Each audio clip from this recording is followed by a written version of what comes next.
If you have any questions or comments or topics that you'd like to hear, this is an office that you can contact one of our staff at the office, and they'll get back to you, or we can do a talk on it in the future. So, some of the common upper extremity injuries, um, you know, there's a lot in the upper extremities.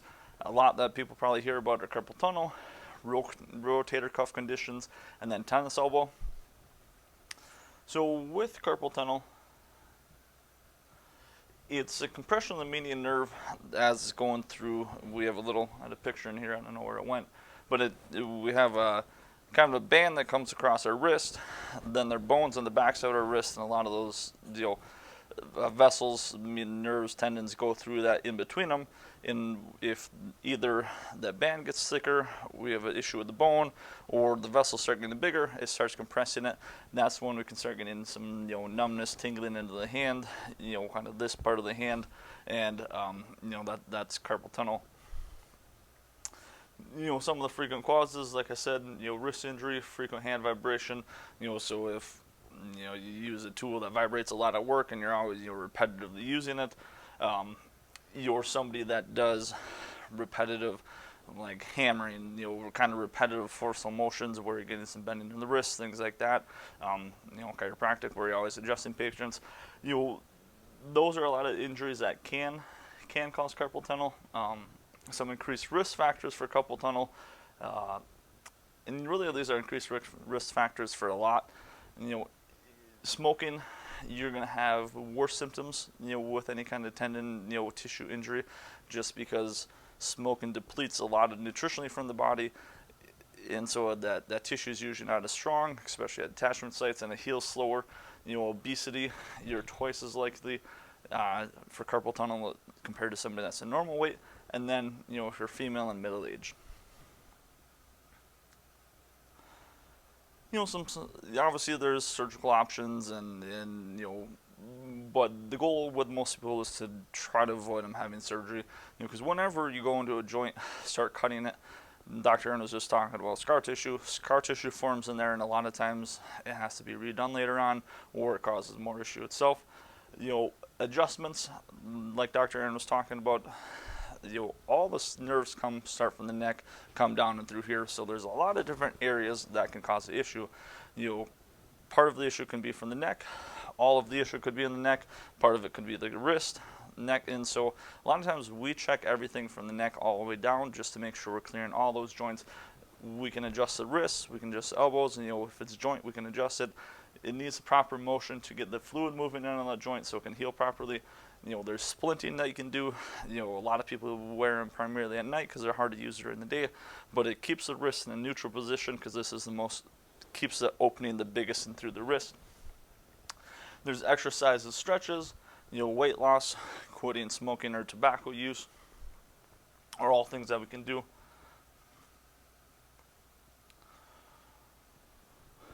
More importantly, preventing carpal tunnel. And so, I didn't show too many exercises for carpal tunnel. There's a lot that you can find out on the internet.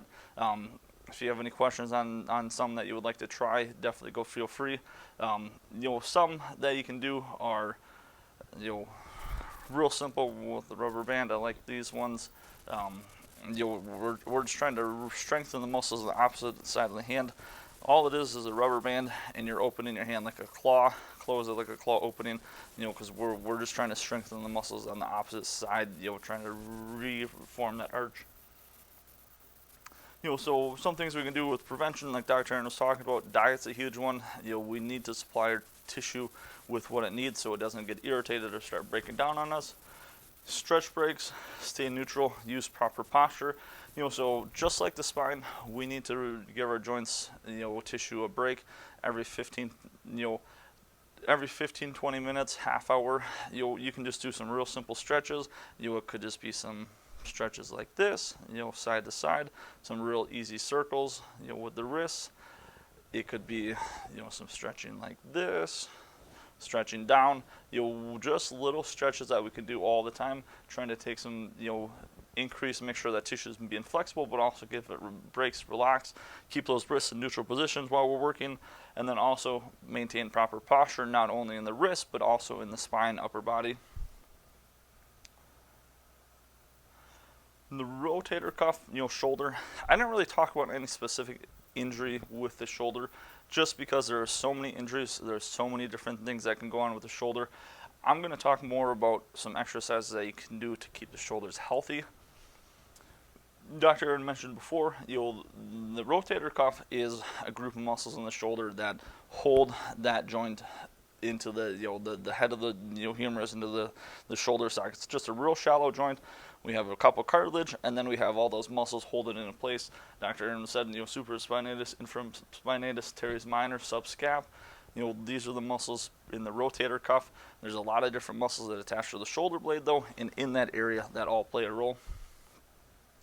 As Dr. Aaron was saying, the primary function is to elevate, rotate, and provide stability to the shoulder.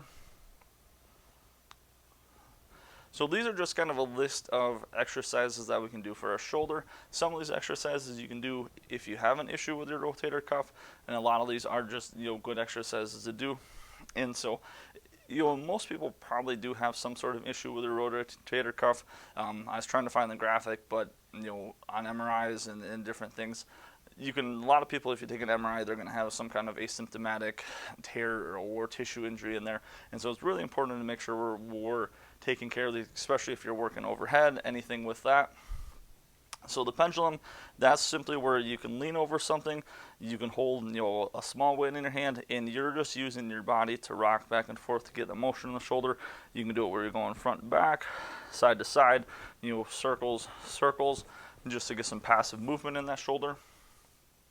You can do internal, external rotation. That's Dr. Aaron was talking about. These are some of the main functions of the rotator cuff. Isometric means you're engaging the muscle without moving the joint. So if we want to work the muscle that rotates this way, we could simply hold the back of our wrist and push into our hand. We could hold our hand, push into our hand. It's real simple things like that. We can have our hand on our stomach, push into our stomach. These are all going to work those muscles. You can do it against an arm or a wall or something like that. ITs, Ys, Ws, these are muscle exercises that they will work on the rotator cuff, but they also work on the muscles that connect to the shoulder blade. So Is, these you can do while you're laying on the ground or laying on a gym ball. Gym ball is nice because it adds a little balance component to it, which is always good to add some balance while you're doing it. You're going to be laying on the ground, thumbs up. You're just going to be putting your hands slightly over back, behind you. That's an I. T's, you're going to be laying on your stomach, either on the ground or the ball. Same thing. You're just raising your arms up, pinching your shoulder blades together as you go. Y's, instead of straight out, you're going to go slightly to the side. Same thing, laying on your stomach or on the ball. W's, same thing. We're just coming up like that, arms slightly bent on the side. Rows are a great one, same thing. We're working on those muscles in the back, because a lot of the shoulder injuries come from when we start to lose our posture, like Dr. Aaron was talking about. We can no longer get that full range of motion. It's going to put a lot more stress in different areas. That's where when we start getting a breakdown of tissue. So it's really important to keep our shoulder blades moving, our mid-back loose, so it's not putting excess stress on our shoulder. Row, you can either do a machine cables, and that's where you're pulling it towards you. You can do a couple different hand grips with that. Serratus punches. Serratus is a muscle back and through here that holds our shoulder, or kind of helps our scapula stay closer to the spine. And so this you can either do on the ground or with like a band that you have behind you, and all you're doing is punching out like that. We're just trying to punch out. That's working the muscle down and through here. Scapula clocks, same thing. We're trying to keep our shoulder blades moving.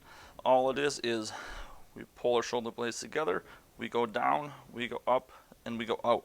So we're just trying to make kind of a T with our shoulder blades.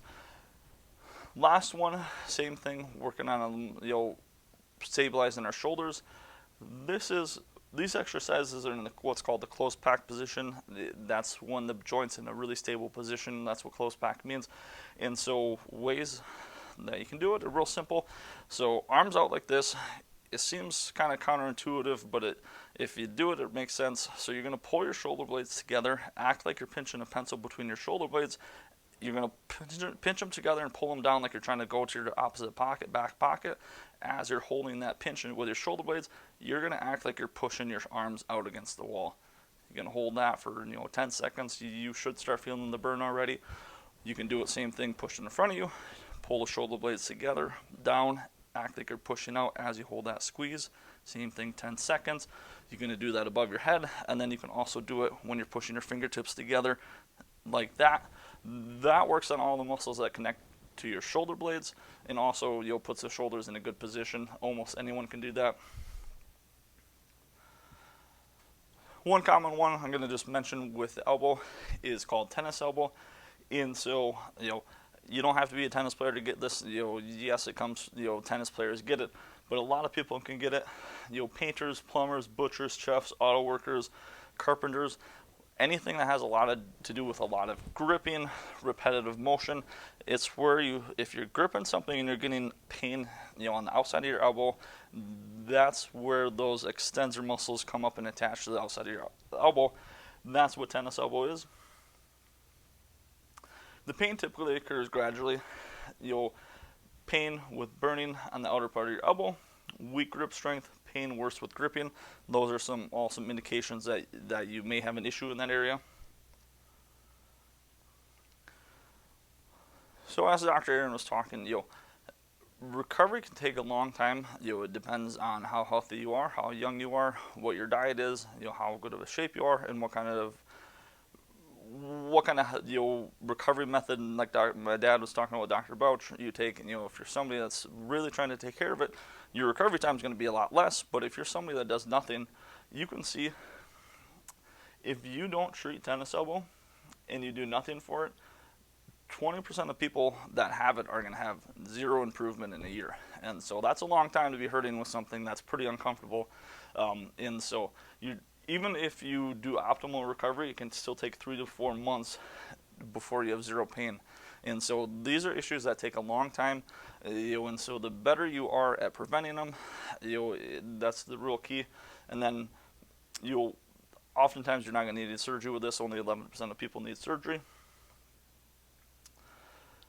And that's the main things I want to talk about. More talk about some preventative injuries, because once you have an injury, a lot of times it's good to go get checked out.